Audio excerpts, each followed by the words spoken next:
I never imagined that the incident of being switched at birth would happen to me. When my biological parents arrived with the girl who had been mistakenly taken in my place, I was hanging out in an alley, smoking cigarettes with a group of thugs, holding a stick. They froze, instinctively shielding the girl behind them, who looked fragile and kind. Who would have thought that I, a tough girl, would turn out to be the real heiress mistakenly taken from the wealthy Moonlight group, there in the alley. Clad in a school uniform but smoking and wielding a stick, the members of the James family instinctively protected the curious girl looking over. The middle-aged couple at the forefront, dressed neatly and properly, looked at me incredulously, their voices trembling. "Are you Heidi?" I was smoking at the time, and at their words, I extinguished the cigarette and nodded, puzzled. My friends around me exchanged glances, unsure of what was happening. "Heidi, who are these people?" Before I could speak, the elegantly dressed woman rushed over and hugged me, bursting into tears. My daughter, I am your real mother. I've finally found you." I didn't understand why she was suddenly acting crazy. Even the middle-aged man had tears in his eyes. As I was about to push her away, a young man pursed his lips and looked at me with a complex expression. "Heidi, hello, I'm Jim, your real brother. 17 years ago, your current foster mother was a maid in our house. She and our mother were pregnant at the same time. Unfortunately, she harbored evil intentions, craving wealth, and switched her child with you." Before I could even process the shock of my origins, I noticed that the girl behind them turned pale and bit her lip, her eyes brimming with tears. Jim seemed to realize his mistake and quickly turned to softly console her. Even the so-called biological parents who had been holding me tightly instinctively let go and turned to gently comfort her. "Helen, don't be afraid. It's not your fault. You and your sister are both precious to us, your parents and your brother. We won't leave you." Precious, huh? They could say that in front of me, their biological daughter. That day, under the shocked gaze of my friends, I got into a luxury car worth millions and drove away. Of course, before I left, Frank, that goof, shouted loudly, "Heidi, if you find fortune, don't forget us. Your brothers are waiting for you." I just smirked and gave an okay sign. Turning back, the James family looked at me with complex expressions. I didn't care much, really, having lived with my kind foster mother for 17 years. As long as I could survive, nothing else really mattered. As for being switched at birth, it just meant a better living environment for me in the future. The girl who had been crying just moments before now stopped her tears, her face apologetic, her voice filled with guilt. "Sister, I'm Helen, your sister. I'm sorry. I took away 17 years of your life." As she spoke, she began to cry again. My adoptive father pursed his lips and sighed, while my mother and brother started consoling her again. I clicked my tongue in annoyance. I have little patience for people who cry at the drop of a hat. If tears were useful, then during the countless times I hoped someone would come to rescue me in my first 17 years, I would have cried countless times. Miss, Helen, could you stop crying, please? Do you realize that since we first met, you've already cried twice? One might think you're the one who has suffered. Can you stop stealing my spotlight? I haven't even started crying yet." The other person's crying abruptly stopped, their face freezing, as did everyone from the James family in the car, casting a sudden silence. I couldn't be bothered with them and just gazed out the window at the scenery. From the window, I could clearly see the nearby trade buildings and the Pearl Lighthouse. It was my first time being so close to these places. After a while, my mother was the first to speak. "Heidi, I'm sorry, but your sister didn't mean it. She's too naive and tends to be overly sentimental, but she really feels guilty about you." My father nodded in agreement beside her. My brother Jim furrowed his brow, his eyes showing a mix of helplessness and displeasure when looking at me. "Heidi, Helen is just scared that with you back, we might not want her anymore. Please don't blame her. Okay, also, when you get back, you really need to change your previous ways. Look at how you're dressed, like a little gangster, even smoking. How can a girl behave like this?" A gentle and quiet demeanor like Helen's is what a girl should emulate. Though it sounded like friendly advice, there was a commanding tone in their words. This probably mirrored the true feelings of the James family. As my parents kept nodding, even Helen, the imposter, golden child, gave me a well-meaning lecture. "Right, little sister, those are bad influences. You shouldn't hang around with them. I heard your grades weren't very good. It must have been because of those people." When we get back, I'll help you with your homework. You can pick any clothes you like from my wardrobe. Mom, Dad, and brother bought them for me. We can even wear them together." Listening to these subtly demeaning words, I was completely speechless, especially as the James family looked on with even greater approval. Probably thinking she was both kind and magnanimous, a perfect role model, I found it kind of funny and let out a snort. Under the slightly reproachful gaze of the James family, I simply said, "But you know, the tuition and living expenses I need every year are gathered by those bad influences you despise, all thanks to your wonderful mother, sister, and my clever brother. You're smart enough to guess why I'm called Heidi, aren't you?" Everyone shut up, their faces turning pale. Even Jim, who had been quite articulate before, couldn't look at me directly anymore. As for Helen, her face had turned red, her hands clutching her clothes tightly, her fingernails digging into her flesh. I sneered disdainfully in my heart, "A flower raised in a greenhouse, even if it's a white lotus skilled in hidden malice, really thinks it can outmatch a carnivorous plant that's crawled out of the abyss." After the James family took me back, the first thing they did was change my name. I chose the name myself, calling myself Lucky. Regardless of the unpredictability of life and shifting sentiments, I just wished to be lucky. The James family also held a grand celebration for my return. That night, all relatives, friends, and business partners of the James family came, the mansion brightly lit. My parents, having dressed me up carefully, introduced me ceremoniously on stage. My story was already well-known gossip among these elite circles, so no one looked particularly surprised. But watching Helen, who was chatting and laughing effortlessly with others, I sneered internally, probably plotting something against me. Sure enough, as soon as I stepped down from the stage, she quickly grabbed me. "Come with me, little sister," she said cheerfully, as if she only had my best interests at heart. "Let me introduce you to some of our peers." Even my mother, who had been holding my arm, agreed and encouraged me. "Go on, Lucky, follow your sister and get some experience." I just smiled and followed nonchalantly. A group of young ladies and gentlemen were lounging on the sofa, probably friends with Helen since childhood. Looking me up and down with disdain, one of the guys, holding a wine glass, even snorted through his nose. "Where did this bumpkin come from?" Thinking she can fit in just like that, Helen immediately jumped to my defense. "Oh, Sam, don't be hard on my sister. It's her first time at this kind of gathering. She doesn't know much yet." Her best friend quickly pulled her aside. "Helen, you're too kind. They're starting to walk all over you," she said, glaring at me contemptuously. "Let me tell you, in our circle, it doesn't matter if you're blood related or not. We only respect those who are capable. I heard you're just a little gangster, always hanging out with hoodlums.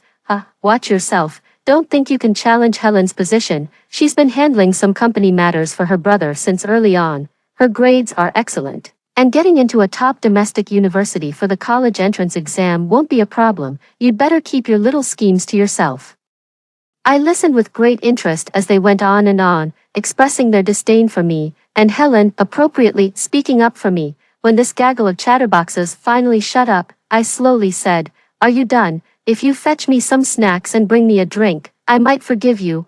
I lazily sat down on a soft sofa, leaving everyone dumbfounded, and then they burst into hysterical laughter. The guy laughed the hardest, spilling his drink from his glass. "Oh my, I'm dying of laughter. Helen, what kind of gem is your sister, asking us to fetch her food and drink? Has she lost her mind?" Helen looked at me reproachfully, but she was probably secretly amused inside. "Lucky, how can you be so commanding?" "Why not?" I replied, opening my curious eyes wide. I took out my phone, connected it to the big screen, and pressed play. Suddenly, the boisterous voices of the young lords and ladies filled the room from the big screen. "Where did this bumpkin come from?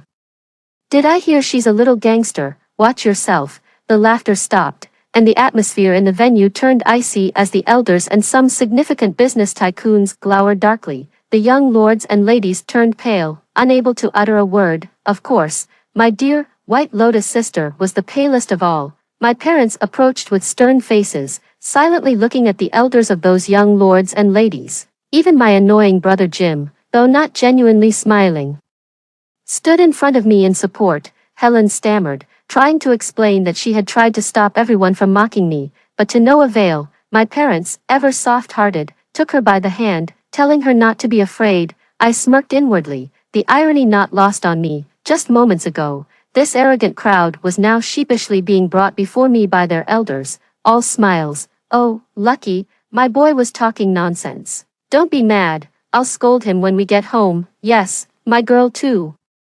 I'll skin her alive when we get back. How dare she speak of others when she's the last in her exams? At this moment, even my parents' expressions softened slightly, glancing at me hesitantly. They said, Lucky, maybe we should just let it go. It's just kids fooling around. As the obedient child that I am, of course, I agreed with them. So, I looked innocently at the group of flushed-faced youths in front of me. Like I said earlier, just bring me something to eat and a drink. And I'll forgive you. This time, no one laughed.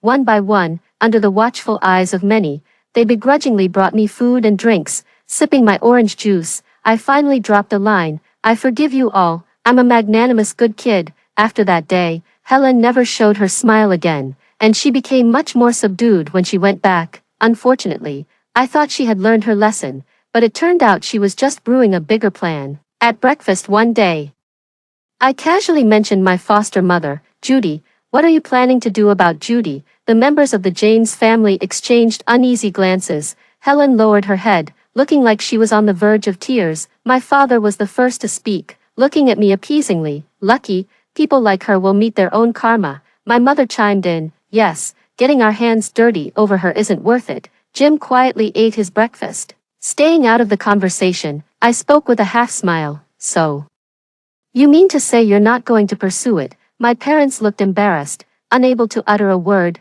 Jim sighed and finally spoke reluctantly. Lucky, everyone knows now that Judy is Helen's biological mother. You know, if biological parents have a criminal record, it inevitably affects their children.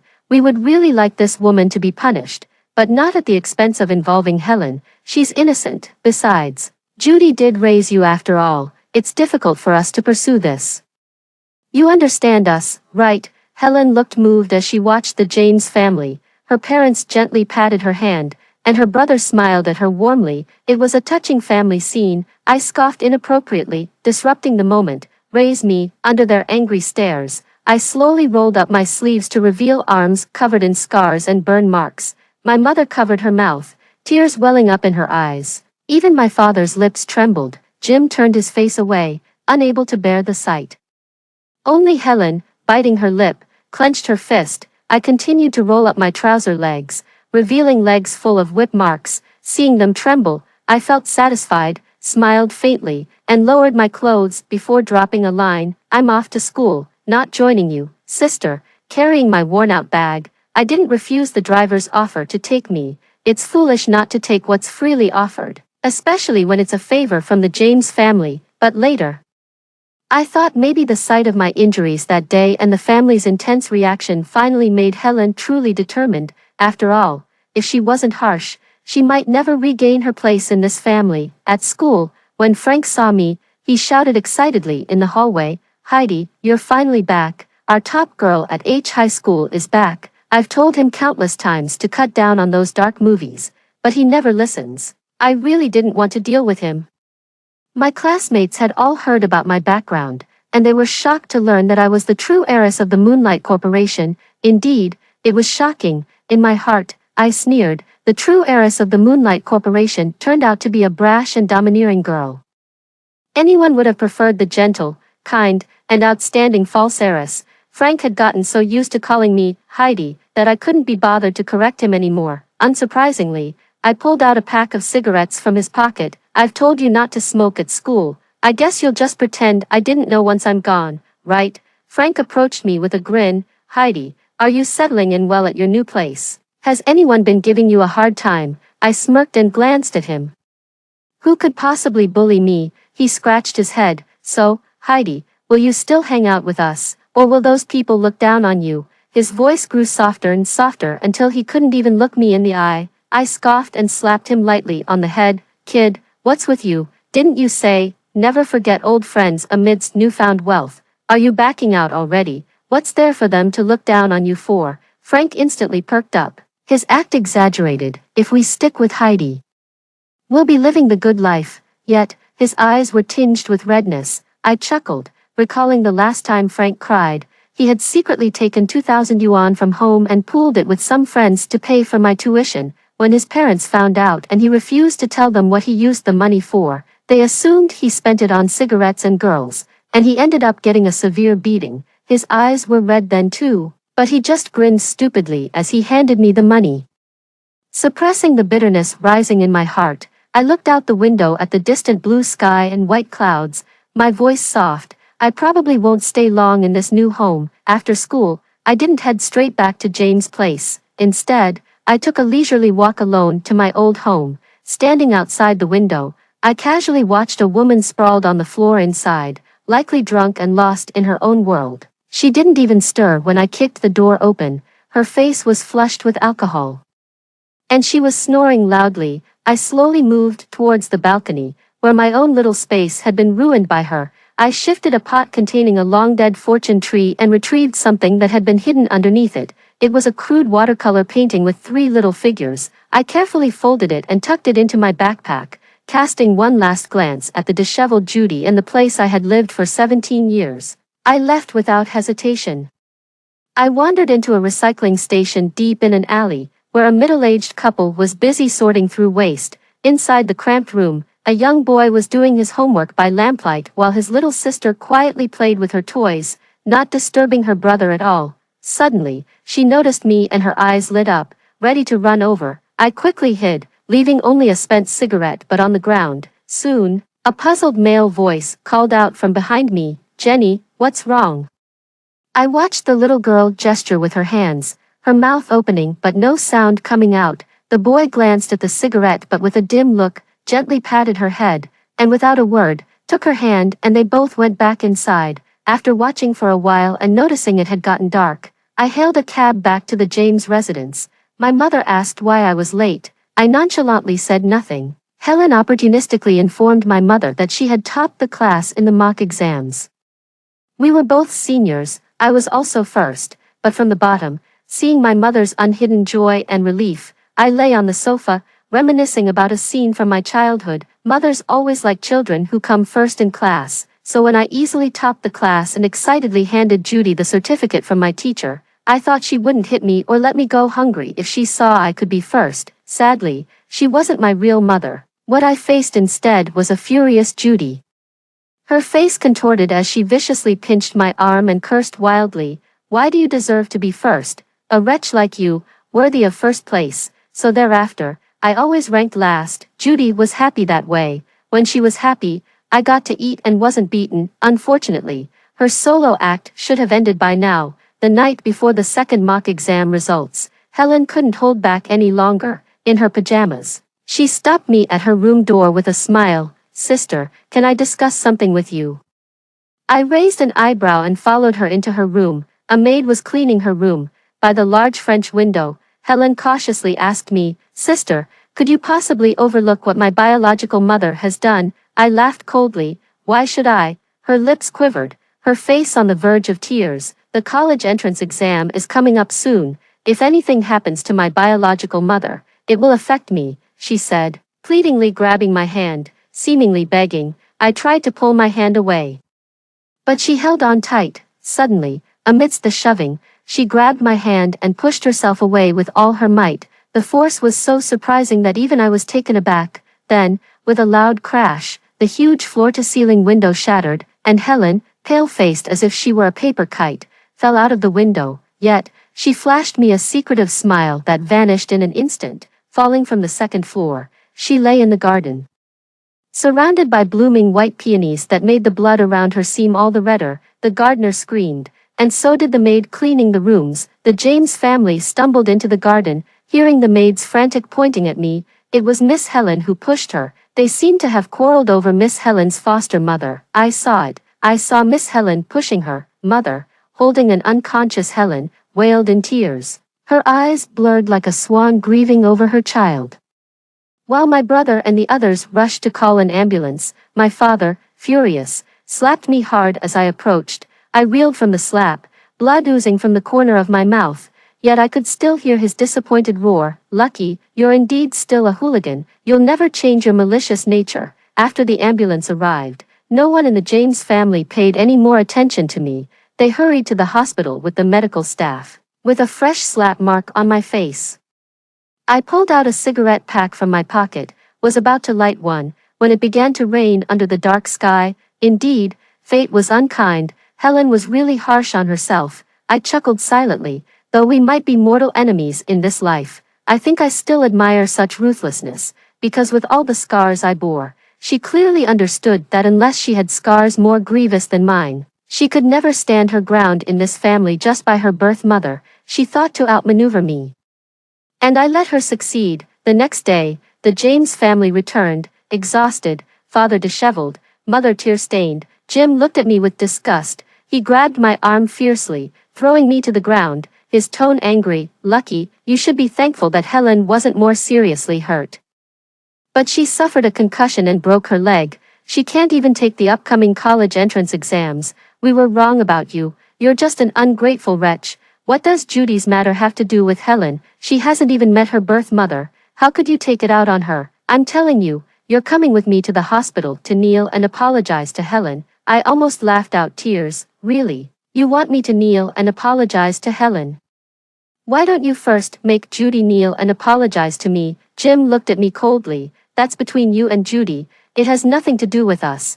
But you hurt Helen, and that concerns us. I nodded in understanding. Oh, I see. But I just don't feel like apologizing. Even my normally gentle mother lost her temper, pointing at me, her voice trembling. Lucky, you are not my daughter. My daughter couldn't possibly be such a malicious person. I nodded again, indicating that I understood.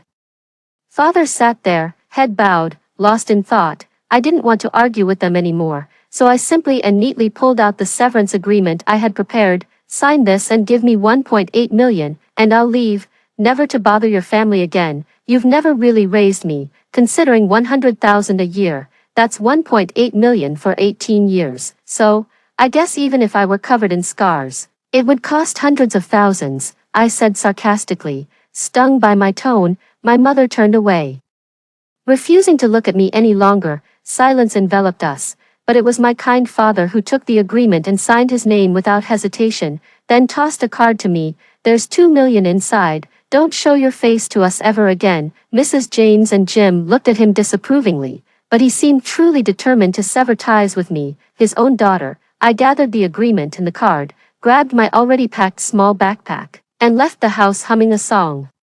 A place I had stayed for less than a month, standing outside the villa, I never looked back once. Truth be told, I had given the James family multiple chances, whether it was our first meeting, during the celebration, or just moments ago. Sadly, 3 strikes and you're out. Soon, whether among the elite circles or my ordinary classmates, everyone knew about it. The true heiress of the James family, with a malicious mind, almost killed the gentle and kind fake heiress, and was kicked out of the house in less than a month. Frank and some of his brothers were fuming beside me, but I just smiled carelessly and said lazily, "It's no big deal, I even got their 2 million. Frank kept his head down and pursed his lips in silence, and everyone else quieted down. I knew they were worried about upsetting me, but honestly, I never bothered about irrelevant people, let alone felt heartbroken over them. Besides, I had prepared 2 surprises for the James family and Helen. After school, I withdrew some cash from the bank and went door to door returning the money to the parents of friends who had secretly helped pay my tuition fees. I couldn't directly give the money to Frank and his mischievous brothers, or it would never reach their parents. Those boys would probably blow it all at an internet cafe in a year, but the uncles and aunties smiled when they took the money and learned why. "We knew they were paying your tuition. We were just angry at those boys' usual antics and wanted to scold them a bit." I was taken aback and then bowed respectfully to them. They didn't say much, and although they heard about my situation, not a single one showed a look of disgust. "Good girl, make sure you walk a good path in life." I sincerely thanked them, and as I turned to leave, I couldn't help but look back. What I saw were warm smiles. My heart felt warm too. Later, during the college entrance exams, Helen indeed did not show up. Well, everyone makes their choices. In gaining something, there's always a price to pay, and as expected, I ranked among the top 3 in the province. Judy always thought I would be the last, only capable of attending the worst schools, but I was more desperate than anyone to escape her, to escape that hell. If I didn't swallow my tears and pretend everything was fine, How could I have seized this opportunity? The school and all my classmates and teachers were utterly shocked. Some even secretly reported me to the education department for cheating. Unfortunately for them, after repeated checks, the education department found nothing because I had not cheated at all. Lucky me, ranking in the top 3 in the province. I had always been hiding my talents. These 2 pieces of news shocked countless people, including the James family. They seemed to regret something. Whether it was my outstanding exam results or something else, I wasn't sure, and frankly, I didn't want to know. The James family came looking for me the day after the results were announced. By then, I had already rented a small room in an alley. They somehow found out where I was, and when I came home, I found the James family members cramped inside my tiny room, seemed to relax slightly, but the tension remained palpable. The artificial demeanor was evident. Of course, Helen didn't come. Mrs. James looked at me, hesitating to speak. Mr. James furrowed his brow, and Jim, he sighed. After all this time being upset, shouldn't you come back? Helen has already forgiven you, and so have we. I found it amusing, watching them not even bothering to change their shoes, as I casually took off my own and slipped into slippers. Do you know, what you're doing is considered illegal entry into a citizen's home? Mr. James's frown deepened. What are you talking about? Your parents and brother coming to see you, and it's illegal entry. I impatiently pulled out the disownment agreement from inside the house. See this clearly, we've already disowned each other. Stop bothering me. Perhaps it was my indifferent attitude that infuriated them, but the James family left my house angrily that day, and me, I couldn't care less about them. I went back to the alley's recycling station, where this time I waved my hand, and as the little one scurried over, I quickly dropped the card and ran off. The note stuck to the card fluttered in the wind. For Jenny's treatment. After the results came out, top universities in the country vied for my attention, even competing for me. Many teachers advised me to study abroad, but I chose the top-ranked S university domestically. The reason was simple. Jenny had once written to me that she dreamed of attending S university when she grew up, and that mom, dad, and brother would be proud, so I chose S university, waiting for her for a few years.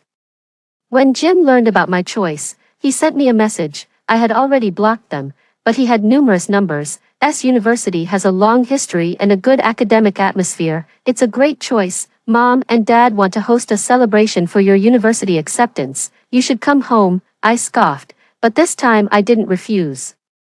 I should deliver my gift. I sent a message. Sure, I'll come back for the celebration. Jim almost immediately replied, telling me the time and place in detail, and scolded me for being angry with our parents over my mistakes. I didn't respond to him again, and he must have realized it, as finally, my phone went quiet. The day of the celebration was a clear and sunny one, and the James family had booked the city's most luxurious hotel for me. I strolled into the hotel leisurely under the anxious gaze of the James family. Seeing me, the James family breathed a sigh of relief. It was evident that the James family took great pride in my admission to S University, and the venue was decorated meticulously. Relatives and business partners kept coming over with their glasses, and my parents, beaming, engaged in small talk with me. I wondered where the person who had unhesitatingly disowned me and yelled that I was not her daughter had gone. Helen looked pale throughout. She sat in her wheelchair, surrounded by her close friends. A group of people glared at me angrily, no one coming over to congratulate me, more like they were here for revenge. Unable to restrain himself, a guy who used to serve me food and drinks, I think his name was Sam, couldn't help but come over and toast me with a forced smile. Miss Helen, you're really in the spotlight today. But it's tough on your sister, she should have been part of this too, but sadly, she's confined to a wheelchair now. The James family stiffened, and their smiles faded. I smiled graciously and clinked glasses with him. So that's the matter. How coincidental. I was just thinking of apologizing to my sister as well. With a hopeful gaze, he looked at me. Instead, Sam had a bad feeling, turning around to face Helen, who managed a strained smile. I personally went over and, under Helen's terrified gaze, pushed her wheelchair, bringing her up to the stage. Helen was nearly pale as a ghost, her body uncontrollably trembling, ignoring everyone else. I turned on the microphone. Ladies and gentlemen, good morning, and thank you all for coming to my graduation party. I believe you all know that recently there was a little misunderstanding between my sister Helen and me. seeing the puzzled looks from the audience. I smiled slightly and innocently turned towards the helpless Helen in her wheelchair. I pressed the play button on my phone. And the congratulatory video on the big screen suddenly disappeared, replaced by surveillance footage. Helen turned pale, turning her head towards me in disbelief. I whispered in her ear with a light laugh, "Helen, did you really think you were the only one who could bribe the maid?" In fact, I had already paid off another maid at home early on to set up surveillance in Helen's room while she was away. Everyone's attention was now captured by the surveillance footage. The footage clearly showed Helen and me in a scuffle, and even our voices could be heard. Suddenly, Helen grabbed my hand, forcefully pulling me backward, a faint smile appearing on her lips. Then, she crashed through the glass window and fell down. It was that simple, yet, just like at the last celebration, everyone was as stunned as statues. The James family turned their heads in disbelief, looking towards Helen on the stage. Trembling all over, Helen faced the disappointed, disdainful, and mocking looks from the audience, and suddenly, she couldn't hold up any longer and fainted. Calmly, I walked off the stage, and before leaving the venue, I approached the now completely stiff James family members to deliver my final parting shot. "By the way, Dad, you should know, Helen is your biological daughter, the daughter of you and Judy." The incident that day caused quite a stir, as James' family is quite prominent in City C and even made the news. In the news video, Helen was despised and taken to the hospital in a daze. After Helen left, Mrs. James, like a madwoman, viciously attacked Mr. James with punches and kicks, and even Jim didn't stop her. No one knew what had happened. I was eating snacks and watching this drama unfold, feeling it was quite an entertaining show. How did I know that Helen was the biological daughter of Mr. James and Judy? Judy herself told me once when she was drunk. As I grew up, I increasingly suspected that I wasn't Judy's biological daughter, especially when she kept drunkenly mumbling, "Helen, Helen." Anyone would notice something was off. Moreover, I will never forget the twisted, angry look on her face when I ranked first in class. Her eyes were filled with jealousy and spite, as if questioning why I deserved to be the top student. She must have a biological daughter who wasn't as good as me. And I guessed right. Judy is usually very tight-lipped. But one time when she was drunk, I coaxed her into revealing the whole truth. Originally, Judy, as a nanny for the James family, had an affair with the man of the house and even got pregnant. Mrs. James was pregnant at that time too, and Mr. James certainly didn't want Judy to have the child. So, Judy, with a wicked plan, switched me and Helen shortly after we were born and fled with me. But she didn't anticipate that Mr. James would find out. Mr. James recognized a birthmark on my neck that Helen didn't have. However, he chose to remain silent because he feared his affair with Judy and the consequences it could bring if discovered by his wife and son, thus ruining his reputation as a loving husband and father. So, my biological father just watched as Judy took me away. Perhaps out of guilt, he sent Judy a substantial amount of money every year for my upkeep. But how could that money be used on me? It just went to fueling a drunkard. When I first learned the truth, it was as if I had been struck by lightning, but later, I too chose silence, because I knew that no one could save me but myself. So, when the James family came to fetch me later, my heart was already still, especially since even my hopeful mother and brother were more biased towards Helen. I didn't fail to give them a chance, but I had gathered enough disappointment. What happened afterward? It was just karma, I guess. The James family went bankrupt. The divorce between Mrs. James and Mr. James was highly publicized, and the fact that Mr. James allowed Judy to switch the children was also exposed. The James family was disgraced, their company shares plummeted, and with the divorce of Mr. and Mrs. James, the company went through a turbulent division of shares, leaving it nothing but a shell. Mr. James took Helen away, but it wasn't necessarily because he favored this daughter. It was probably because Helen could no longer return to the embrace of her mother and brother. How ironic. I thought blood ties would not hinder their affection, but when it came to their own interests, people could become so selfish, so horrifying. Helen was ruthless, but she failed to grasp reality, which led to her downfall. Later, Mrs. James and Jim sued Judy, and Judy ended up in prison. Jim kept sending me messages, either apologizing or telling me how much my mother missed me. Mother. I never had a mother. Who would have thought they would even come to stake out my little house? When I saw this so-called mother and brother again, I could barely recognize them. Mrs. James had aged tremendously, no longer bearing the traces of her once radiant beauty, and Jim, still young, had sprouted many white hairs. Mrs. James nearly knelt before me, but I calmly stopped her. Jim spoke bitterly. "Lucky, Judy is in trouble. We didn't press charges against James because he is your biological father, fearing it might somehow come back to haunt you." I responded with a simple, "Oh," realizing that I was now receiving the same treatment as the once favored Helen, yet, I remained unimpressed. I pulled out the severance agreement once again, my tone serious and stern, when I chose not to immediately release the surveillance footage to clear my name. "You should have understood my decision. Please don't bother me again. I have long since had no ties with you or the James family." Beneath the streetlight, their faces turned ashen. I had already turned away, leaving them only the sight of my fading figure. "From then on, should we meet at the ends of the earth, we shall be strangers. Lucky, it's time to live your own life." Jenny's side story. From the moment I was born, I was deaf and mute. My parents were uneducated and managed a recycling station. After having my brother and then me, they discovered I was deaf and mute, which added to our family's struggles. Meeting Sister Lucky was a chance encounter. I was very young at that time. I only remember it was raining heavily that day, and Sister Lucky was squatting beside our trash can, barefoot and wearing thin clothes. Curious, I poked her, and she looked at me fiercely, scaring me so much that I almost cried. But being deaf and mute, even my cries were silent. Sister Lucky noticed and awkwardly tried to comfort me. I stopped crying and, for some reason, sneaked out a little cake that my brother had bought for me from inside the house. The cake had a cheap scent of essence, but Sister Lucky and I enjoyed it immensely. Later, I noticed Sister Lucky was often hungry, so I frequently stole food from our home to at least fill her stomach. I remember one day drawing a watercolor painting on the ground. It depicted my brother, Sister Lucky, and me holding their hands.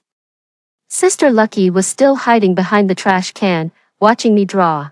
After I finished, I gave her the painting. She was clearly surprised and carefully cherished it. Everything was fine until Sister Lucky went to high school and then stopped visiting me. I only saw her twice after that. Once, she saw me and ran away. Another time, she left a card and ran. My brother held me as we picked up the card, reading the small note on it. Pressing his forehead against mine, I felt his tears dropping on me. Burning hot. Actually, Sister Lucky was silly to think our family hadn't noticed her. The food at home always mysteriously decreased, and I would sneak out regularly. My brother and parents had figured it out long ago, but they pretended not to know, with my brother always secretly watching us from a distance. Later, my parents and brother took me to the hospital using the money Sister Lucky had given, which was a whole million. Being born deaf and mute isn't easy to treat, but the doctors did their best to let me hear the sounds of the world. I received a hearing aid. For the first time, I heard the chirping of insects and birds, the bustling of people. All these were gifts from my parents, my brother, and Sister Lucky. My parents also worked harder to repay Sister Lucky. Later, my brother told me that Sister Lucky went to S University, and he planned to apply there too. He would be only a year behind her. Touching my forehead, my brother said softly, "Brother and Sister Lucky will both be waiting for you at S University." Although I was still young, I nodded seriously. Despite my age, I knew my brother had feelings for Sister Lucky. Once, while my mother was browsing through photos on her phone, she accidentally found a photo of Sister Lucky. Sister Lucky was a great benefactor to our family, and my mother recognized her immediately. The photo was blurry, but Sister Lucky's smile was so warm, so radiant. Only my brother would sneakily use my mother's phone to take such a photo. He even blamed it on me. At that time, I didn't even know how to use a phone to take pictures. The next year, my brother indeed got accepted to S University. Our family was overflowing with tears. My brother cried too, but I knew, more than anything, it was because he could finally catch up to Sister Lucky. That night, the whole family anxiously gathered around my brother as he dialed that carefully preserved number. The call was quickly answered, and a clear female voice came from the other side. "Hello, how are you?" Our whole family smiled. Big brother laughed silently, tears falling drop by drop onto the table, his voice trembling. "Hello, Miss Lucky, my name is George." The story of Big Brother and Big Sister began. "I will grow up soon. Wait till I grow up. Wait till I grow up." After hearing the two stories above, What are your thoughts? Feel free to share your opinions in the comments section. Looking forward to hearing from you. If you liked this story, don't forget to like it, share it, and subscribe to my channel. See you next time.